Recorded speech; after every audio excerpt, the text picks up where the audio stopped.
नमस्कार। इन खबर में आपका स्वागत है। बिहार से बड़ी खबर आ रही। जैसे ही पहले फेज का चुनाव संपन्न हुआ, मुंगेर में फिर से हिंसा भड़क उठी है। वहां के एसपी डीएम हटा दिए गए हैं। इसके बावजूद हिंसा और आगजनी जारी है। दरअसल हुआ ये कि जो माँ दुर्गा का प्रतिमा विसर्जन है, उस दौरान वहां पे हिंसा हो गई थी। कहा यह जाता है कि कई प्रतिमा विसर्जन के लिए लाई जा रही थी। उसी दौरान एक जो दल था, उसके जिस चीज़ पे रखा हुआ था प्रतिमा, उसमें कुछ समस्या आ गई थी, बांस टूट गया था।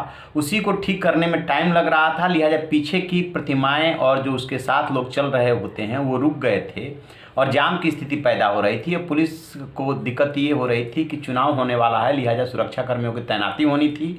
उसी हड़बड़ी में जो है वो बवाल शुरू हुआ था और उसका नतीजा ये हुआ था कि पहले कहते हैं कि भीड़ की तरफ से पथराव और फायरिंग हुई और उसके बाद पुलिस की तरफ से, इसमें 20 पुलिसकर्मी भी घायल हुए थे, लेकिन एक जवान की मौत हो गई थी।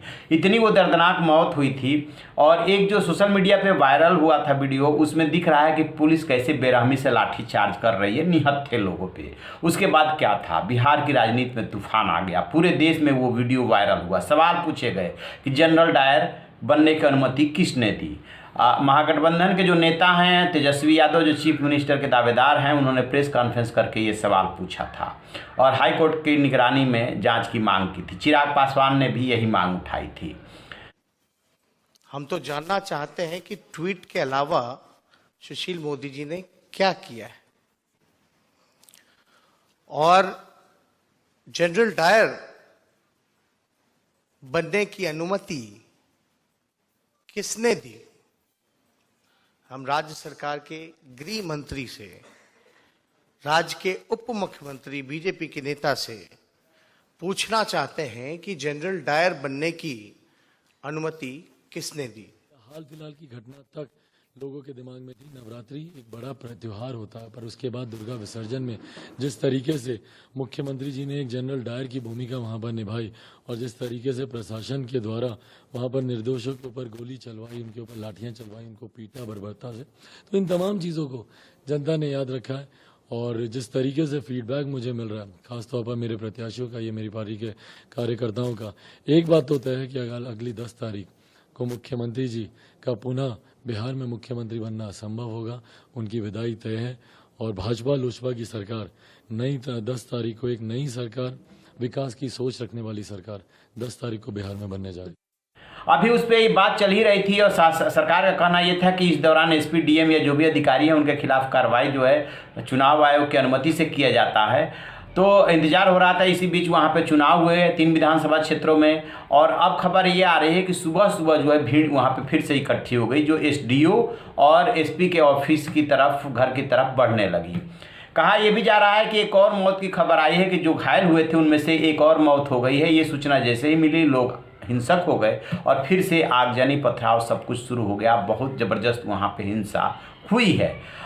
इसी बीच चुनाव आयोग ने अनुमति दी और वहाँ के एसपी डीएम को अब हटा दिया गया है। वहाँ के जो एसपी हैं लिपि सिंह, जो निशाने पे हैं कि जनरल डायर वही हैं, वो जो जेडीयू के नेता हैं आरसीपी सिंह, उनकी बेटी हैं और इसीलिए ज़्यादा सवाल खड़े हो रहे हैं। बीजेपी भी परेशान है कि अभी तक कार्रवाई होने में देरी क्यों हुई, लेकिन अब जो है कार्रवाई हो गई है। तभी बेगूसराय से जो सांसद हैं, मंत्री हैं गिरिराज सिंह, उन्होंने सवाल उठाया था कि चाहे जितनी पहुंच हो तत्काल कार्रवाई होनी चाहिए। खैर, ये तो हुई कि कैसे हिंसा हुई और फिर से कैसे हिंसा भड़की, लेकिन क्या इसके पीछे राजनीति तो नहीं काम कर रही है। जैसे मूर्ति विसर्जन के दौरान यदि कोई दिक्कत हुई तो उसमें फायरिंग और पथराव भीड़ की तरफ से कैसे हुई, क्या तैयारी करके आए थे लोग, क्या इसके पीछे कोई राजनीतिक मंशा थी। और दूसरी बात ये कि जो लोग ये काम कर रहे थे, क्या उसी में से फिर से कुछ लोगों ने मिल करके आज सुबह की हिंसा और आगजनी की। क्योंकि आज फिर से हिंसा और आगजनी क्यों हुई, अभी बिहार में जो है 2 फेज का चुनाव बाकी है, 3 नवंबर और 7 नवंबर, 10 नवंबर को मतगणना है। इसलिए और ज़्यादा डाउट हो रहा है कि इसके पीछे सोची समझी रणनीति और साजिश है, कैसे पॉलिटिकल माइलेज लिया जाए। तो इसमें एक सवाल और उठ रहा है कि आखिरकार इससे पॉलिटिकल फायदा किसको होना। स्वाभाविक सी बात है कि बेशक इस समय शासन का अधिकार चला जाता है चुनाव आयोग के पास, लेकिन जब भी जवाब मांगा जाएगा तो वो मुख्यमंत्री और वहाँ की सरकार से ही मांगा जाएगा। नीतीश कुमार को ही जवाबदेह ठहराया जाएगा। नीतीश कुमार और जो वहाँ के उप मुख्यमंत्री हैं सुशील मोदी, किसी से कोई जवाब बन नहीं रहा है, क्योंकि नैतिक रूप से और कानूनी रूप से दोनों तो आप ही जिम्मेदार है। वो तो टेक्निकल बात हो गई कि चुनाव आयोग कहेगा तब जाकर के आप हटाएंगे, हटाने वाली बात पे कह सकते हैं कि हमारे हाथ में नहीं है। लेकिन ये सब हुआ कैसे?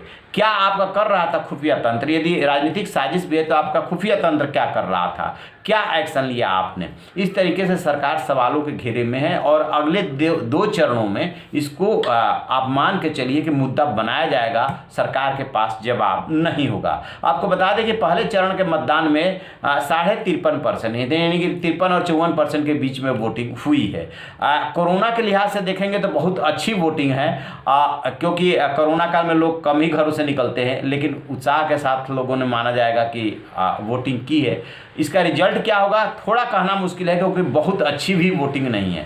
लेकिन जब भी वोटिंग परसेंटेज बढ़ता है, 15 साल से नीतीश सरकार है, तो उसके मायने निकाले जाते हैं कि सरकार के खिलाफ नाराजगी है।